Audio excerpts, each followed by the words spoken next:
हेडलाईन्सचे प्रायोजक आहे NBC bearings, लांब पळण्यासाठी। विधान परिषदेमध्ये शिवीगाळ, विरोधी पक्ष नेते अंबादास दानवेंकडून भाजप आमदार प्रसाद लाड यांना शिवीगाळ, दानवेंनी माफी मागून राजीनामा द्यावा, लाड आक्रमक। त्याचा संबंध महाराष्ट्राचा विरोधी पक्षनेता आई बहिणीवर शिव्या देतो, अंबादास दानवेंना निलंबित केल्याशिवाय सभागृह चालू देणार नाही, भाजपच्या प्रवीण दरेकरांचा हल्लाबोल। मुंबई पदवीधर मधून अनिल परब आघाडीवर, भाजपचे किरण शेलार पिछाडीवर।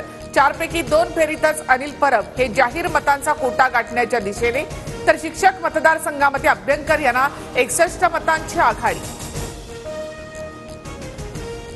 नाशिक शिक्षक पदवीधर निवडणुकीमध्ये महाविकास आघाडीचे उमेदवार आघाडीवर, पहिल्या फेरीमध्ये सुरुवातीला महाविकास आघाडीच्या संदीप गुडवे यांच्याकडे कल। मुंबई, नाशिक आणि कोकण पदवीधर शिक्षक मतदारसंघामध्ये मतमोजणी सुरू, नाशिकमध्ये मतमोजणी केंद्रावर 5 मतपत्रिका जास्त आढळल्या, ठाकरे गटाचा आक्षेप। विधान परिषदेच्या भाजपची 5 नावं जाहीर, पंकजा मुंडे आणि सदाभाऊ खोतांना विधान परिषदेची उमेदवारी। हेडलाईन्सचे प्रायोजक आहे एनबीसी बेरिंग्स, लांब पळण्यासाठी।